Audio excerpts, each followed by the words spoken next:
You know, every time I come down to one of these places, I often wonder when I'm filming here along the Ohio River or the Beaver River, how many of these people riding on their boats realize how much history they're riding over.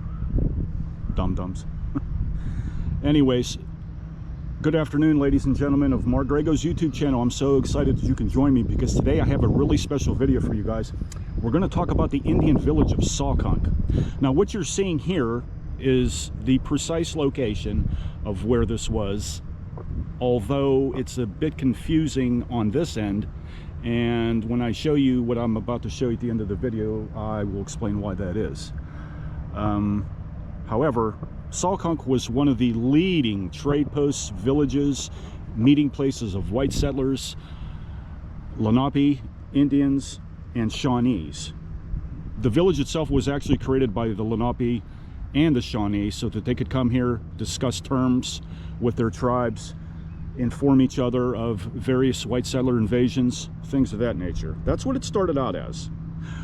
When the white settlers arrived, it became a Catholic missionary, and it was visited by very famous people who I will get into in my Beaver County Indians website. A man by the name of Joseph Conrad Weiser, Christian Frederick Post, George Croghan. I've mentioned these individuals before. They wrote various accounts of their adventures here in the Ohio Valley region. The Lenape chiefs of Tamaqua, Captain Jacobs, and even Shingas, they all lived here. They would have walked along these corridors of the Ohio River and the conflux of the Beaver over there by the train bridge, which is the end of the Beaver River. That is not the beginning, that is the end. The name itself is a corruption of a Lenape term, which is Sawkunk, which meant the mouth of a fork of a stream. Why was it called that? Well, because you're looking at it right now. There's the fork of the Ohio River into the Beaver. Consequently, that was the term. Indians were very particularly observant when it came to these confluences because this was established water routes for them. Not only so much for fishing, but also for trading and for visiting other members of their tribes. So what you see here is very important to the existence of the Native Americans at that time. They would have used these waterways on a regular basis, and as I emphasized in earlier videos, all the chiefs, Blue Jacket, Monacatootha, King Beaver, Shingas, all of them, Chief Logan, they all would have used these water routes, all of them. Obviously, for the reasons that I just mentioned. Waterways were just essential to Native American life. Sawkunk was established at Beaver Creek by the Lenape and the Shawnee, possibly early as 1725, guys. So we're talking, you know, several hundred years here already, way before this country became a nation. This is even before the origin of the 13 colonies, to a certain extent. It happened during their westward migrations. The Lenape and the Shawnee were not original inhabitants of the Ohio Valley. They came from the west. They came from various locations, but they established their settlements here, but they were not originally from here. Like most Native Americans, they traveled. They always traveled in search of better hunting grounds, better camping grounds, better survival suits for their families, better conditions. It's all part of their process and in their natural life. Indians were always constantly on the move. Even when they established their settlements here, they were on the constant move. Sawkunk is just one example of that. There's others. There's Logstown. There are others up there towards Hookstown. Okay, there's numerous Indian settlements. Some of them we don't even know the names to. We know the names of a lot of the forts here in the white settler regions that were established by the colonists, but we're not so much familiar with Indian villages. But in future videos, I'm going to explain and get into more detail about that. Sawkunk was established in 1725, as I said. It was near the present site of Rochester, and what you're looking at across the river over there was probably the bigger settlement. This is Bridgewater, so they certainly would have had a connection. Okay, so what I mean by that is if you look over there by the bridge, there's Rochester Riverfront Park over there.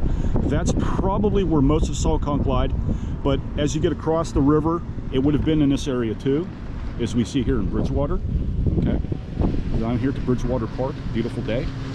This would have been part of Sawkunk as well, but I would argue that the majority of it sat over there across the shoreline in Rochester. In 1755, Sawkunk was a staging area by Captain Jacobs and Shingas for raid on British colonial settlements.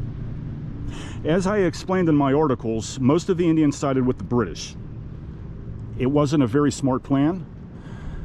It was not something that would be beneficial in later developments and experiences and incursions with Indians and white settlers, but that's what they did. After the destruction of Kittanning in August of 1756, Shingas and his brother lived at Sawkunk right here until about 1759. That's what most of the historians agree upon. It could, you know, give or take 1 or 2 years in between.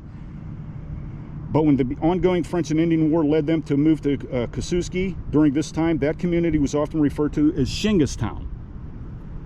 Now, for those who are vaguely unaware, Kikuski, again, was another Indian village.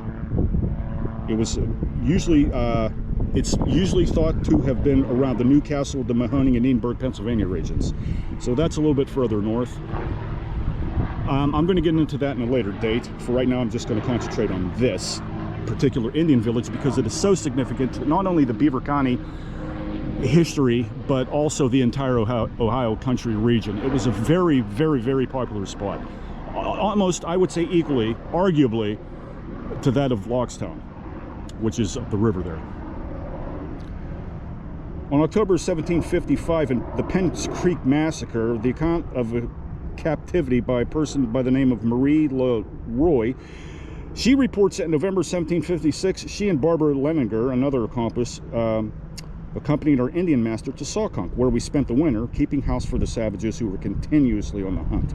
And that, of course, is a quote that I'm referring to in the writings of Leninger, Barbara Lemoy Marie, narrative of Marie Leroy and Barbara Leninger for 3 years captives among the Indians, translated by Reverend Erman B. Schwartz, which was published in the Pennsylvania Magazine of History and Biography in volume 29, 1905. I'm just giving you some of the sources that I'm getting this information from so that you could, if you wish to look for it in the future endeavor that you take upon yourself, I'm giving you these footnotes so that you can look for it yourself to show you that I'm being honest in my presentation here. Trying to be as accurate as I possibly can. And yes, I do have this somewhat on a tripod, but I'm holding it at the same time because I'm just trying to narrate and just show you different angles here, so please bear with me a little bit about that. I'm outside and it's very hard to try to navigate and narrate at the same time, so I do apologize if it's causing somewhat of an irritating imposition on your part. The highlight of this, of course, is for 1748. When Conrad Weiser, when he came to this village, he was struck by how well organized it was, how efficient it was. He said it was enough to impress any military commander. He was captivated by it. He says it in his journal under the date of August 30th, and this is the writing of Conrad Weiser, and I quote, "I went to Beaver Creek in Indiantown, about 8 miles from Logstown, chiefly Delaware. The rest of Mohawks do have some belts of wampum made. We both," another man named Andrew Montour, who Montour is named after, lodged at this town at George Croghan's trading house. In 1755, Sawkunk was used as a staging area by Captain Jacobs and Shingas for raids on the, as I said, on the colonial settlements. This continued to be a hotspot not only for negotiations and trade, but it was also a hotspot for a lot of hostile and bloody activity between the British and the Lenape and the Shawnee. And the fruitions that this garnered was nothing but dark and bloody and wreaked terrible vengeance on both sides. So when you look through this, what you're seeing here is a lot of blood. You're seeing a lot of dark, bloody incidences that never really got into the history books as it should. But I assure you, on these grounds, what you're seeing here, there's a lot of blood. There's certainly a lot of blood. There is a mention of a boy who was named by the Hugh Gibson. He was captured here in July of 1756 by the Lenape outside Robertson's Fort. And for those of you who are unfamiliar with Robertson's Fort, that was a stockade blockhouse built in 1755 in the colonial province of Pennsylvania for the securing of settlers that moved into the area under the Albany Congress. That in itself is, again, that's another story. We'll get into that at a later date. But I'm just bringing it up to you so that you know exactly where this information is coming from. His mother and neighbor were killed by Indians, and he was brought to Katanning, where he was adopted by Shingas' brother. In the spring of 1757, Gibson and him moved to Sawkunk. That's the mouth of the Big Beaver River, another Indian village that we'll get into in a later date. And they lived together with his Dutch wife, and they moved to another Indian village, which is called Muskegon. In 1759 of March, Gibson escaped together with Marie Leroy and Barbara Leninger and a Scotsman named David Breckenridge, and they walked 250 miles to Fort Pitt, which was then under construction. What an extraordinary feat to accomplish when you consider the fact that what you're looking at now was certainly not here.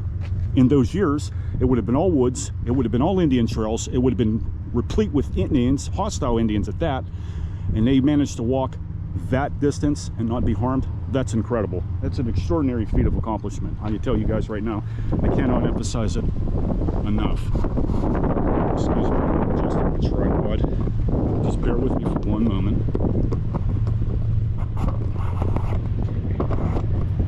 I'm trying to get a little short so I can walk now. It's a little bit better now.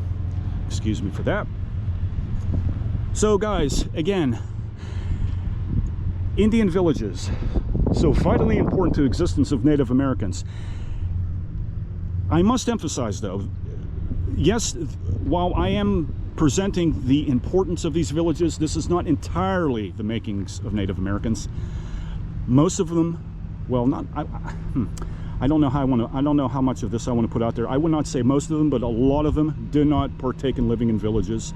Some were secure by living in the log houses that they had established themselves in Beaver County's woods, in West Virginia, the entire Ohio country.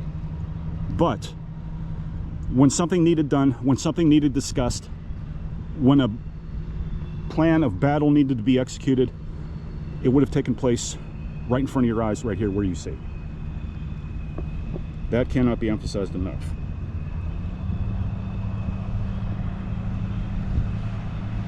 This is the part that I don't like to narrate, because this is a part that, as a practicing Roman Catholic, disturbs me a little bit, but I'm going to talk about it anyways. By July 1757, there was a Jesuit father by the name of Father Claude Francis Verreau, who founded a Catholic mission here in Sawkunk, and he was joined for a brief period by Father Pierre Joseph.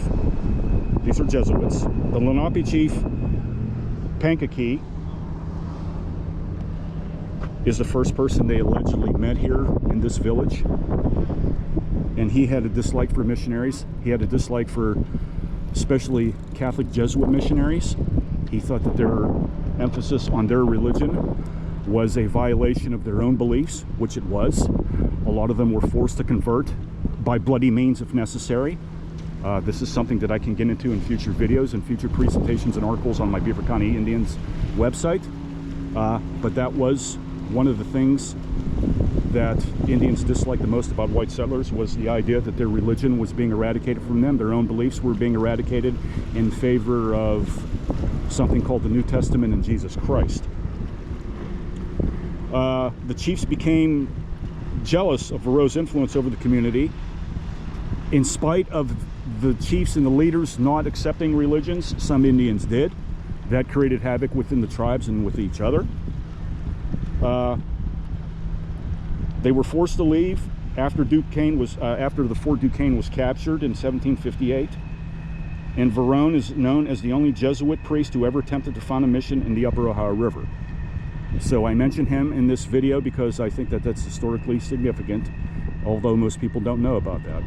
But since he's the only one that is mentioned in any of the works and research that I have thus far conducted on my own behalf, he is the only one that comes to mind. And he's the only one that is preserved in the writings of other colonial historians.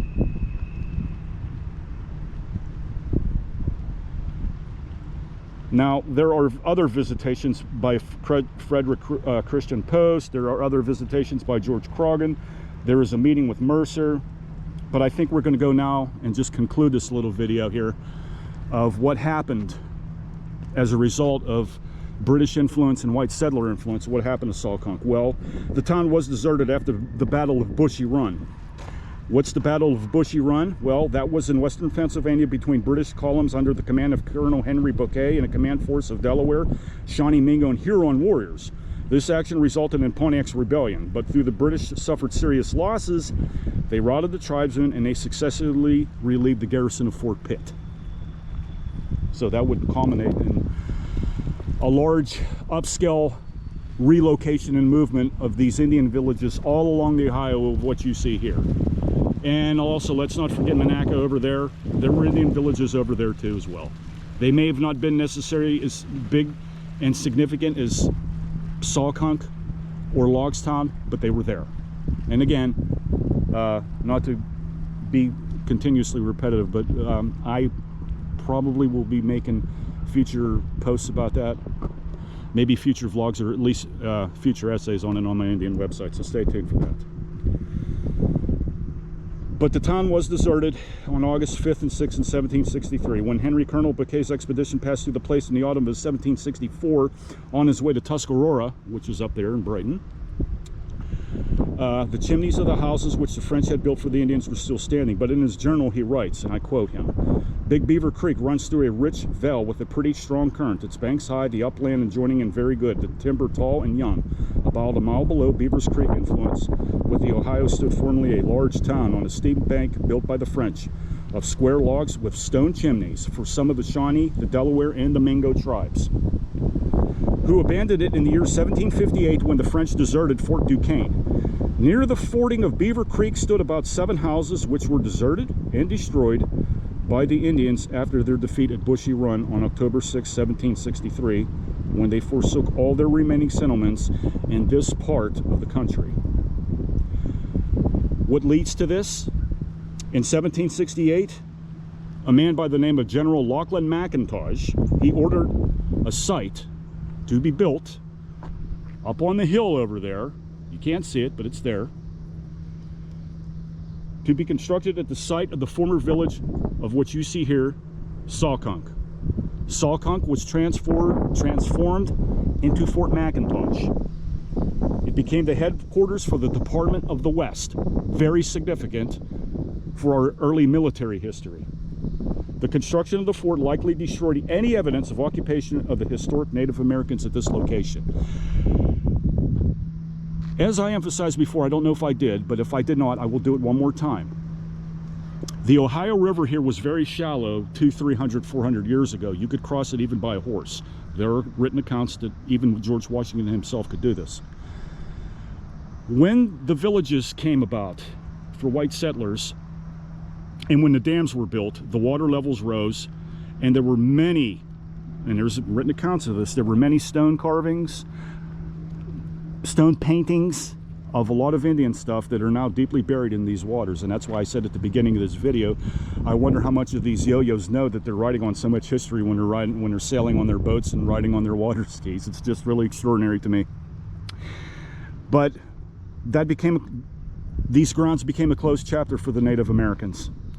It disbanded, leaving behind very little evidence of their passing. Consequently, all we have now are written accounts by certain few good men, honest men in my view, but biased. There's I believe, an equal distribution of honest and bias in their writings. And we have what they say. There's no written Native American accounts.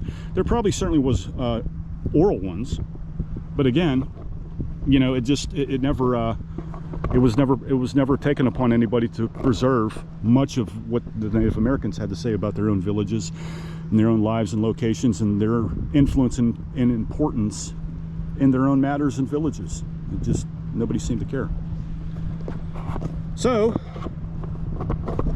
what we have now is this: Sawkunk, Beaver Point. Native American villages stood on both sides of the Beaver River from the 1720s through the 1780s. Low-level floodplains and islands were fertile soils for fields of corn, beans, and squash. The villages were occupied by the Delaware, named the area Sawkunk, meaning mouth of the stream, Shawnee, Mingo, and others. I want to emphasize that the name Sawkunk there's variants in the spellings. There is also one that is spelled S-A-U-C-U-N-C, and there's one that's S-A-C-U-K-U-N-C-K. There's just variants, just keep it in mind. It's from translations of French and English. That's mostly it. Most of the translations are from the French versions. Following the Revolutionary War, the land became part of the reserve track lands for Panhandle soldiers. The land, including an island at the confluence of the Beaver River, was Revolutionary War soldier dog. Members of the Harmony Society purchased the land from Barrett in 1803 and named it Beaver Point. The people from the Harmony Society are very significant too to Beaver County, as I will express in one of the videos that I'm going to make later, even though it's not in relation to Indians, but their preservation and remarkability for something else that's very significant in our history will be determined in another video.